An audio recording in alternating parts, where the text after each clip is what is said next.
Do you like deck building games? If you do, you surely have a lot of titles from which you can choose from.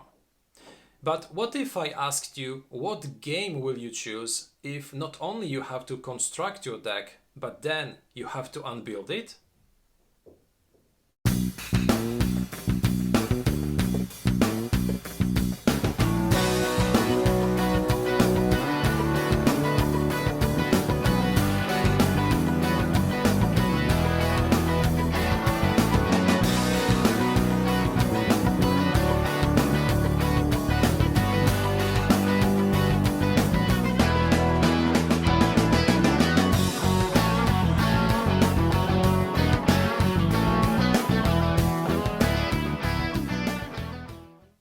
Hello, this is Michel Leviathan Sorbet and this is a new episode of Wojennik TV.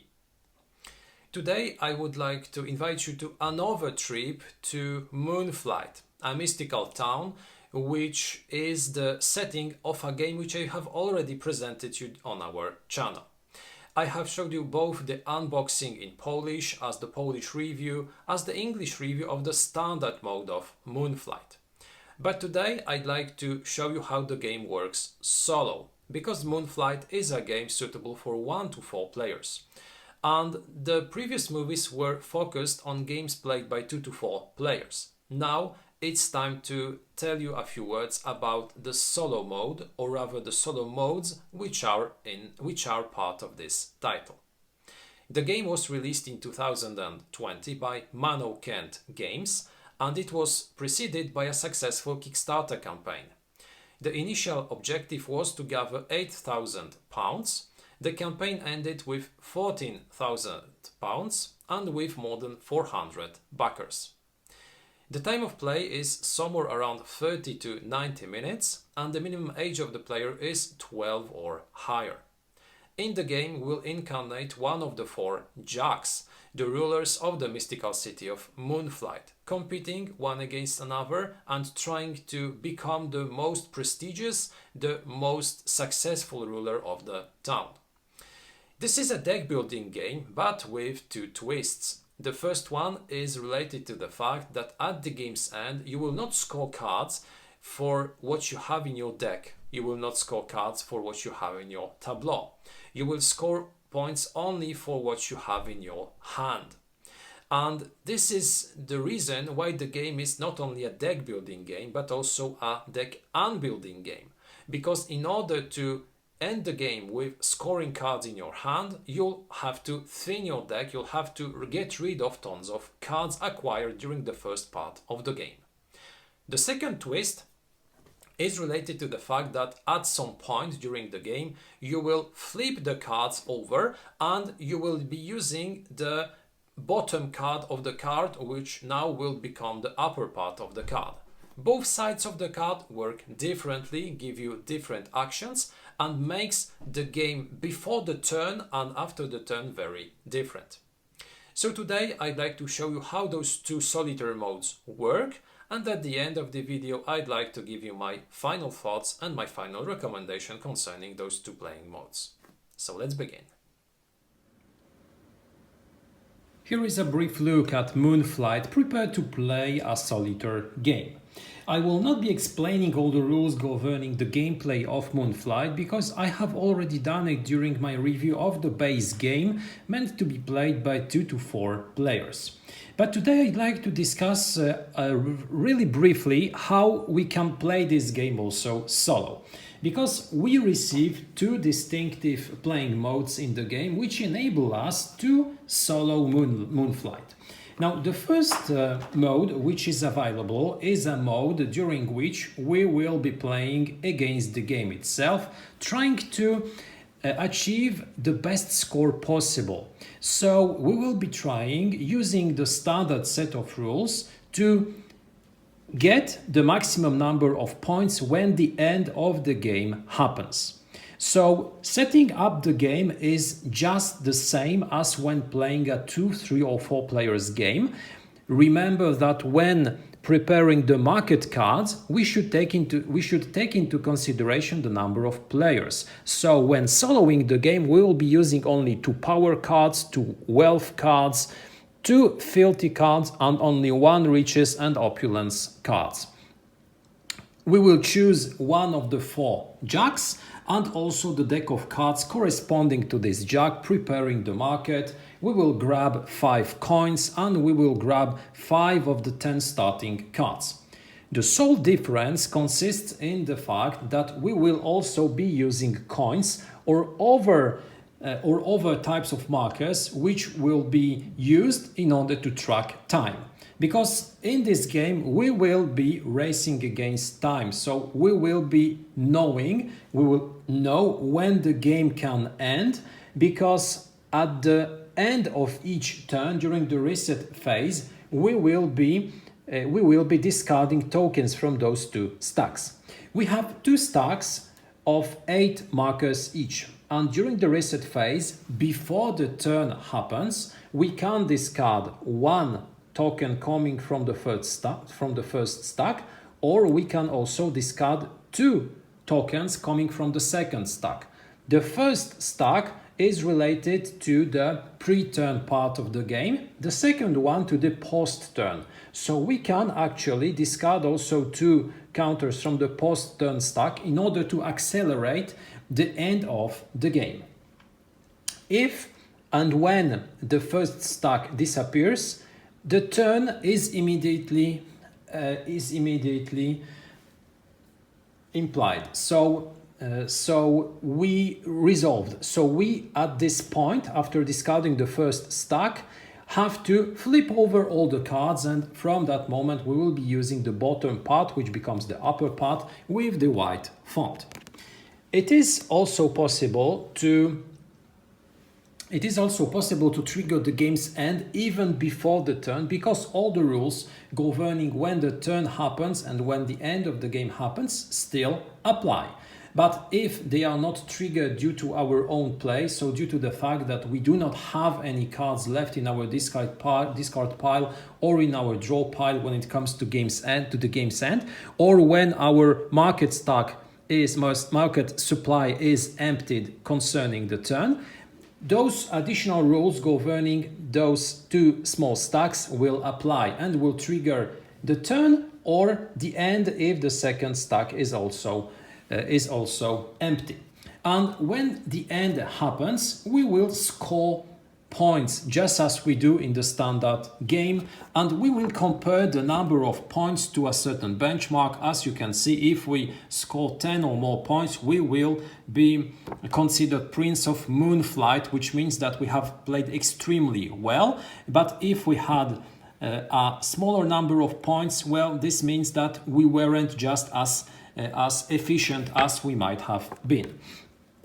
So this is quite an interesting mode during which we will be trying to use those decks to our best. We will be trying to create our own tableau without any interference, without any competition. But we have also a second mode, and this is the AI mode, in which we will grab also a certain amount of jack cards. We can choose to play, for instance, a face-to-face, so we'll choose only 1 opponent, but we can also, using this set of rules, play against 3 virtual opponents, against 2 artificial intelligence jacks. It's up to us. So we will set the game according to the number of jacks implied. Of course, our jack will also be taken into consideration, so we have to remember to add additional cards to the standard market supply. So for instance, if we have 2 players, we'll get 4 power cards, etc. So we will set the card just as for a multiplayer game. The difference from a multiplayer game is that all the decisions made by the jacks, which will be our virtual artificial opponents, will be made in accordance to a certain set of rules. So each jack has also his own additional card, exactly explaining us what type of actions they will be doing during their acts. Those cards are double-sided because one is related to the pre-turn part of the game. The second one is related to the post-turn act, to the post-turn acts possible to be made when this part of the game is triggered.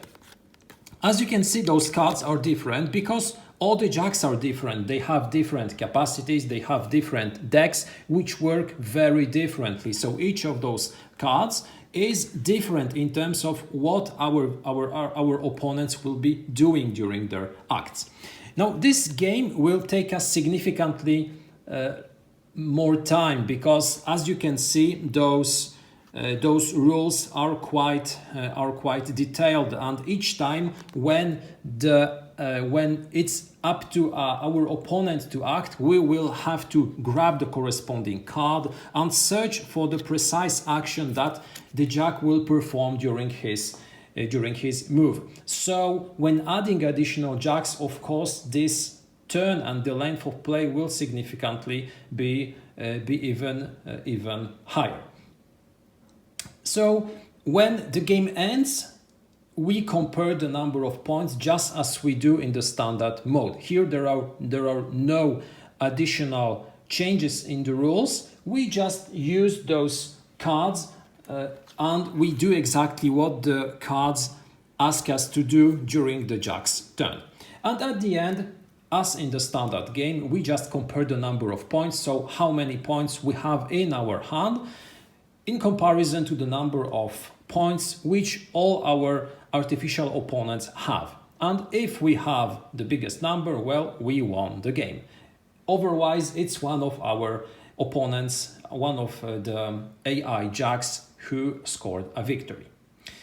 And that's it when it comes to the two solo modes available in Moonflight. Now I will now pass to the conclusion because I'd like to share with you my final thoughts concerning those two solo modes, and I'd like to explain you briefly what I like in those modes and what I think are the weaker points of those modes. So let's begin and let's pass to the final thoughts.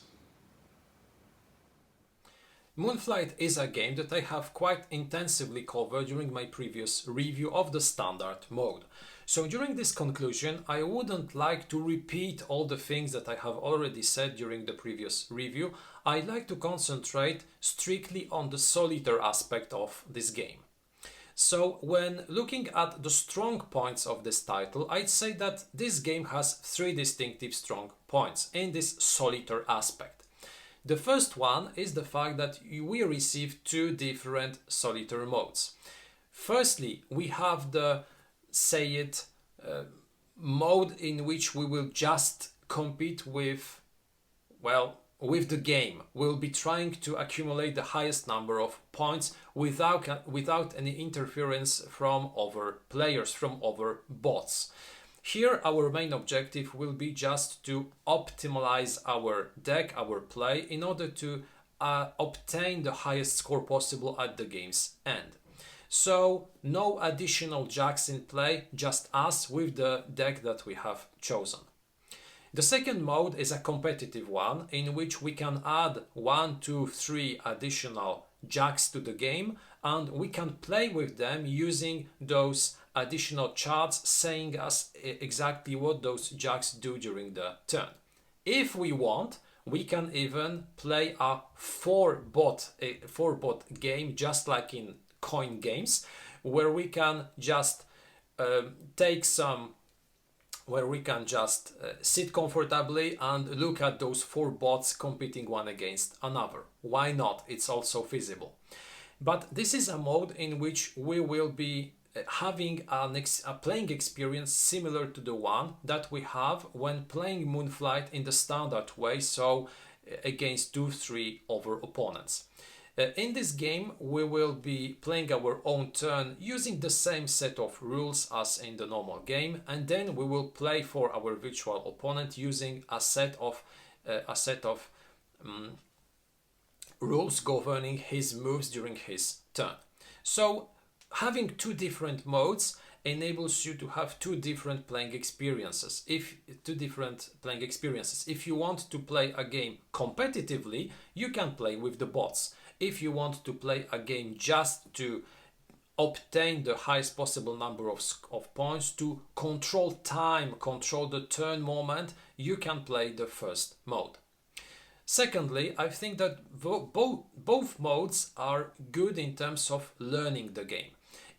Playing the game solo before playing it with other human players allows you to better understand how it works and what should be the approach playing with different decks.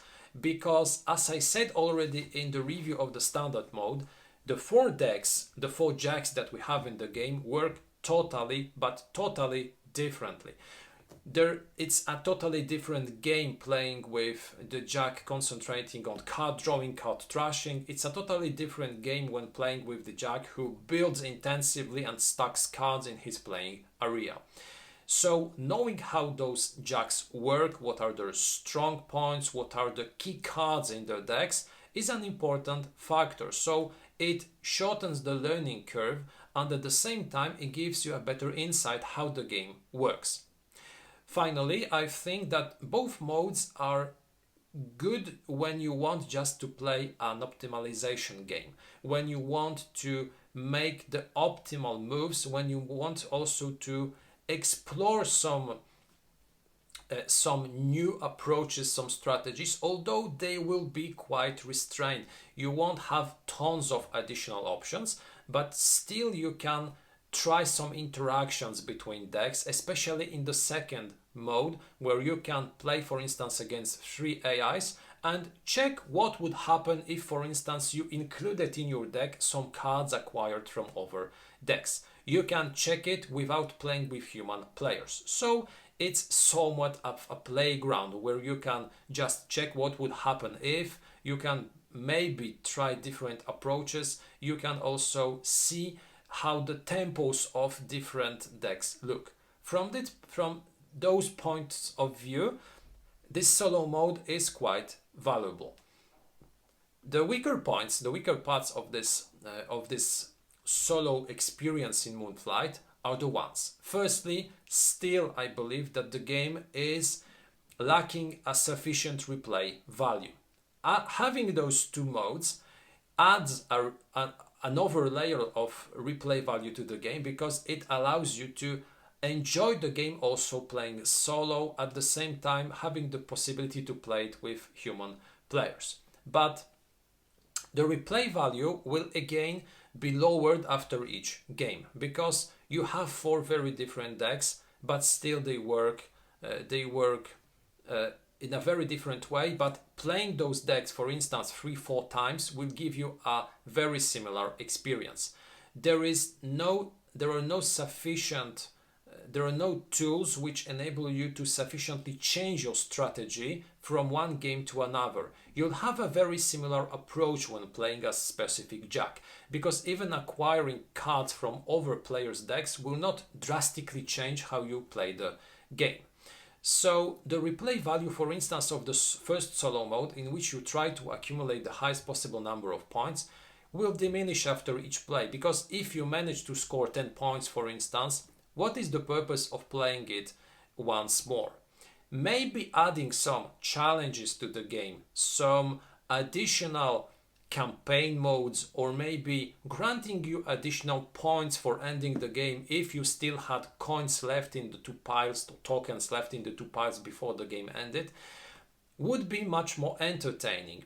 Now, with the current way how this first mode is written, I just play the game, I try to get to a certain amount of points, and I do not have the willingness to play it once more, because I already know how the deck works, I already know what is the winning strategy, and changing it doesn't change a lot, because still I have to end the game with the crucial cards, those who grant me the maximum number of points. That won't change from game to game.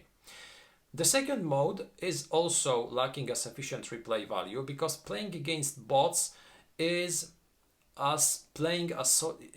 very, in some way it is like playing a multiplayer game, because I said it already in the review of the standard mode. Playing the game has two distinctive moments, is divided into 2 distinctive parts. The first part of the game, when you build your deck, has a lot of player interaction, or maybe not a lot, but has some player interaction. during the second part of the game where you deconstruct your deck, this interaction is extremely limited. And the second part of the game is just like having a solitaire experience. So here sometimes you might wonder, what is the purpose of having a human player against me during such games? And voila, here you have the bots. So you can play such games having a very similar experience to a play against a human player. This is the strong point of this system. But again, I think that this feeling of playing the game doesn't have sufficient replay value. Because mind you that all the bots have a very detailed sequence of play. They have very detailed information about what they will be doing. And looking at this list gives you insight what is the winning strategy for each bot. So you won't have the pleasure of finding this strategy by yourself, but to be frank, playing just once with a deck gives you instantly the insight on how to play such a deck. So even reading through those rules, well, this will show you what is the strategy of each bot, and this will not change from game to game. It will still use the same list during each play. So if you are playing in accordance to the most obvious strategy of your deck, and if each bot is playing in accordance to the strategy of its bot's card, all games will be very similar. And this is a problem. This is a thing which makes Moonflight a very intriguing, very interesting game, which replay value diminishes after each play. Thirdly, I'd say that having 2 or 3 bots in the game makes the game drag a lot, because those rules governing those bots' moves make you play your own turn, during which, for instance, you just play a card enabling you to grab a coin. Then you pass to your first bot. You have to take its card, you have to take a look at all the priorities, make its movement, take the card of the second bot, take the card of the third bot, return to you, where you again place only 1 coin. Well, that's not very fun. I prefer to play multiplayer games or play the game solo without having the bots, because I'm fine with such an approach. I can play the game just to try to acquire the highest possible number of points. Bots, okay, they enable you to play the game having an experience similar to multiplayer games, but still it is quite long, it drags sometimes, and I didn't have a big pleasure playing against the bots. I prefer the first mode, but still it's a nice addition, because I imagine even situations in which, for instance, you start a 4 players game and suddenly one of the players tells you, heck, I have to go home. And normally in many other games that would ruin your playing experience. You would have to restart a new game. But here in Moonflight you can say, okay, have a nice day, see you. Your friend goes away and you still can continue the game, playing the game using those bot cards. So this is a strong point of this game. This is a nice addition. And still the game will have a very similar feeling to playing against a human player. From that point of view, it's okay. But is this an extremely pleasant experience? Well, I prefer other games, or as I said earlier, I prefer to play a solitaire game and try to obtain the highest possible number of points. Having said all that, I believe that the solo mode in Moonflight is an interesting one. It's good that it's here. You can learn the game, you can learn how the decks work.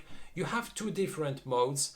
Still, I think they are not sufficiently challenging. There is not enough diversity in them in order to increase the replay value of this title significantly.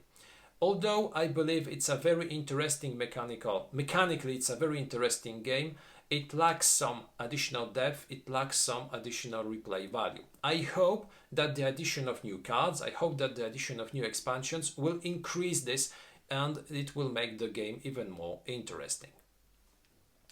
This was the review of the solo mode of Moonflight, published by Kent Games. Thank you a lot for watching this video. I invite you to take a look at our other movies. We have also some things on Instagram and on Facebook, so you can also visit our profiles on those social media accounts. And if you want to support Wojennik TV, you can take a look at our Patronite account. I wish you a very good day and see you next time.